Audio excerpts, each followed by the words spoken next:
العيشة في الأرياف حلوة جدا وجميلة جدا جدا ومفيش أحلى منها ولا أجمل منها، ولكن لكل مكان مميزاته وعيوبه. فقبل ما أقول المميزات بتاعة العيشة في الأرياف، يلا أقول لكم بس عيب واحد وهو اللي مقريفني من الأرياف: الحسد يا ولاد. الحسد حاجة صعبة جدا جدا جدا في الأرياف. لو عريس جديد وداخل كده ولسه بيقول يا هادي ودي الشيطان غادي، هوب وبيتجوز ويسافر بره وراجع، هوب بيبقى ايه؟ بدل ما يبقى فرحه يبقى ميتمه. لو شاري لباس جديد يقوم جايين ناشينك عين يخرمولك لباسك. اه والله العظيم ما تفهميش، يعني هو في كل مكان الحسد، ولكن في الريف بالذات الحسد حاجة صعبة صعبة صعبة جدا. فربنا يرحمنا برحمته الواسعة. وطبعا انا هنا مش بعمم، ولكن لكل قاعدة شواذ، والحكاية دي منتشرة هناك وانا لاحظتها والكل ملاحظة مش انا بس. فربنا يرحمنا زي ما قلت لكم. واحلى ما في الارياف واجمل ما في الارياف بقى الجو والجمال واهلها طيبين وناسها طيبين. هل في المدينة مش بيحسدوا؟ لا، بيحسدوا لكل قاعدة شواذ. ويلا بينا.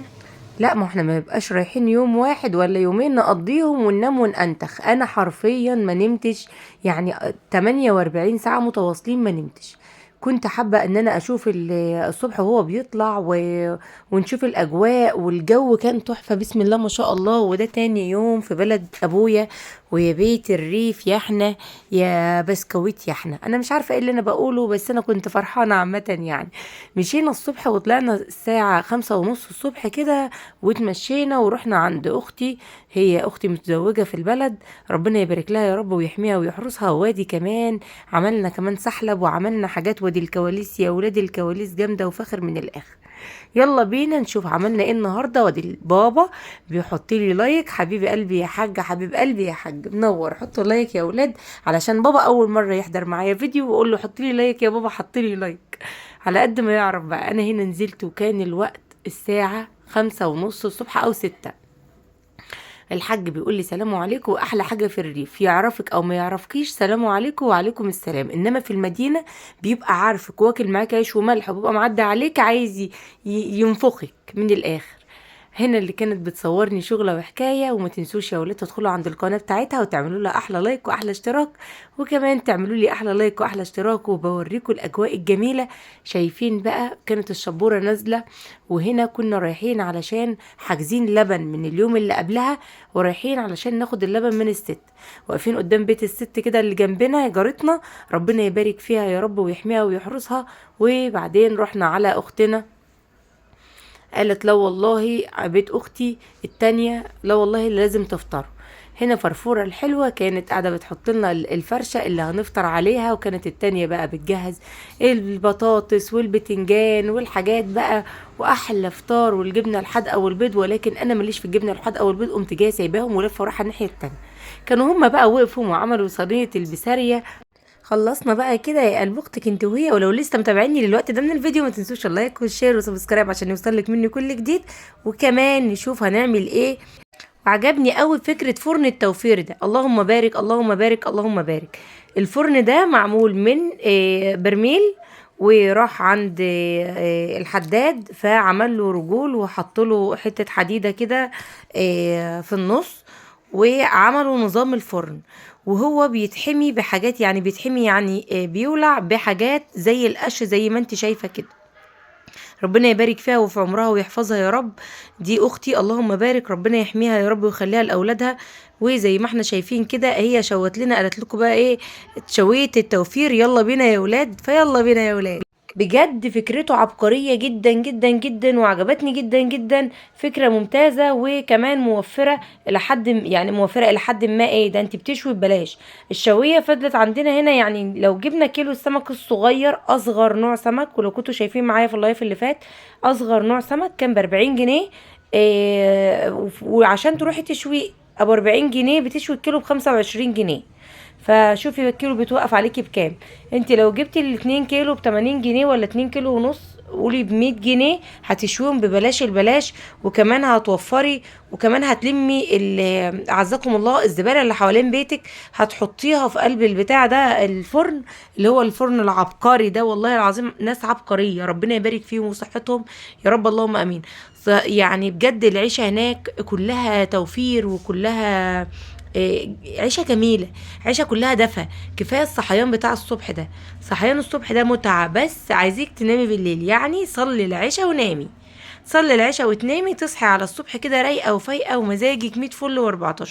انما انا كنت جيت فصلت حرفيا في نص اليوم كده، لان انا كنت مطبقه. الجو غريب عليا وما بعرفش انام بره بيتي، يا ربنا ما يحرمني منه ابدا. فكان الجو غريب عليا، والعيال بقى مش عايزين يناموا، ده يعتبر ناموا الفجر، ناموا من كتر التعب بما انهم بيجروا وبيلعبوا طول النهار زي ما انتوا شفتوهم كده في الفيديو اللي فات. فانا قلت ايه، ننتهز الفرصة كده واخد لي جولة واخد لي لفة، ونقعد بقى نشوي السمك على مزاجنا كده. واليوم ده عملنا احلى سمك مشوي واحلى صينية بسارية يا ولاد.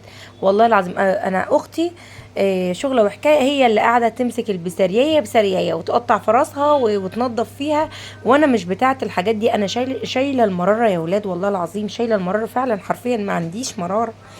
فهنا بقى السمك اللهم بارك، كانت الست قايله لنا عليه ب70 وب80. جبنا 2 كيلو تقريبا من ابو 70 و2 كيلو من ابو 80، وكمان جبنا البسارية. وكان اكله تحفه، كان نفسي فيها من زمان. لا والشويه كمان كانت ما شاء الله، ربنا يبارك فيها يا رب ويحفظها ويحميها لينا يا رب. اختي شوته لنا كده ببلاش الا ربع، زي ما زي ما اختي التانية بتقول، احنا شوينا ببلاش الا ربع النهارده. حبايب قلبي الحلوين، لو لسه متابعيني للوقت ده من الفيديو ما تنسوش اللايك والشير والسبسكرايب عشان يوصلك مني كل جديد، وكملي معانا الفيديو هتشوفي احلى كوبايه شاي اتعملت في حياتك. شوفوا بقى الجمال، شوفوا العظمه يا ولاد، والله العظيم كوبايه الشاي. اي نعم الجو ساقعه، ولكن الشمس مدفياكي، الشمس وفيتامين د وحاجه كده كلها صحه. اختي جنبي اهي قاعده متنرفزه وتقول لنا نولوني نولوني، وانا ماليش دعوه، هما الاتنين يشتغلوا مع بعض، انا اهم حاجه قاعده ماسكه كوبايه الشاي. انا واحده احب الروقان، روقني يا باشا، احب اروق دماغي واروق نفسي، وهم يعني انا حبوني معاكم، الاقيهم ماشيين اقول لهم خدوني معاكم، يقولوا لي لا ما تجيش، ولا انت بارده، ولا مش عارف ايه. ولكن انا عند موقفي وما بركزش مع اي حد يقول لي اي كلمه سلبيه، واظن انتوا اللي قلتوا لي حاجه زي دي، فهم لما يقولوا لي لا ما تجيش وانت بارده وحاجات، اظن كلامهم ده سلبي. وده اللي انا فهمته من كلامكم يا اخواتي، كلامهم السلبي ده انا ما بمشيش وراه، وبنفض لهم كلهم، وبعمل اللي انتوا قلتوا لي عليه، وبروق نفسي بنفسي، وبروق مزاجي، وبجري وبروح وبقعد اتفرج عليهم وهم بي ايه بي بيعملوا السمك في الرد. انا مش عارفه هما بيعملوا ايه في السمك في الرد، بس هما بيحطوا السمك في الرد. ركزوا معايا شويه يا حبايبي، خليكي كده من الوقت للتاني اخرجي، ولو هتقعدي كده بكوبايه شاي كده، انا كنت فرحانه وكاني كنت في الهابي لاند والله العظيم. بلاش الضغط، بلاش تبقي ضغط على نفسك طول الوقت. مسؤوليات الحياة وضغط الحياة كتير علينا، فعلشان تقدري ان انتي تصمدي وتقدري ان انتي تكملي في وسط ولادك، لازم تشوفي نفسك ولازم تحبي نفسك على قد ما تقدري. لازم تدي وقت لنفسك ومساحة خاصة بيكي كده. لو ابسط حاجة هترضيكي اعمليها، لو اسهل حاجة في الحياة يعني فرحي نفسك بابسط الحاجات زي ما بيقولوا. فرحي نفسك على قد ما تقدري. لو لمت العيله هتبقى مفرحاكي وبسطاكي، لمي العيله كده، ولمي اخواتك واقعدي في وسطهم. شوفي المكان اللي انت بترتاحي فيه راحه نفسيه واقعدي فيه. حبايب قلبي الحلوين، هنا وصلنا لاخر الفيديو والاخر اليوم كمان، واختي كانت بتعمل لنا احلى سحلب. قالت لي تعالي هنا يلا عشان ايه نشوف السحلب بتاعنا وصوري معايا. البوتاجاز ده كمان بوتاجاز حدادي، مش زي البوتاجازات بتاعتنا اللي هي ال5 عيون ومش عارف، ده بوتاجاز 3 عيون ومستطيل، حاجة كده بتتعمل عند الحدادين، واسمه شعلة 3 في 1 تقريبا، ده على حسب ما انا فهمت يعني. فهي بقى قالت لي ايه تعالي شوفي، كنا جبنا لبن واحنا مروحين، وتعالي شوفي بقى كده إيه نعمل حبة سحلب. وبابا وماما كانوا موجودين، ربنا يا رب يحميهم ويحرسهم ويبارك فيهم. خلصنا بقى كده وطلعنا في وسط العيله، وبابا وماما قاعدين، ربنا يبارك فيهم ويحفظهم يا رب ويخليهم لنا العمر كله، اللهم امين يا رب العالمين. يبارك في عمر اخواتي. حبايب قلبي كان فيديو ممتع، ويا رب تكونوا فرحتوا معانا في الفيديو الجميل ده. وشوفوا اللايك يا ولاد، حطوا لنا بقى اللايك.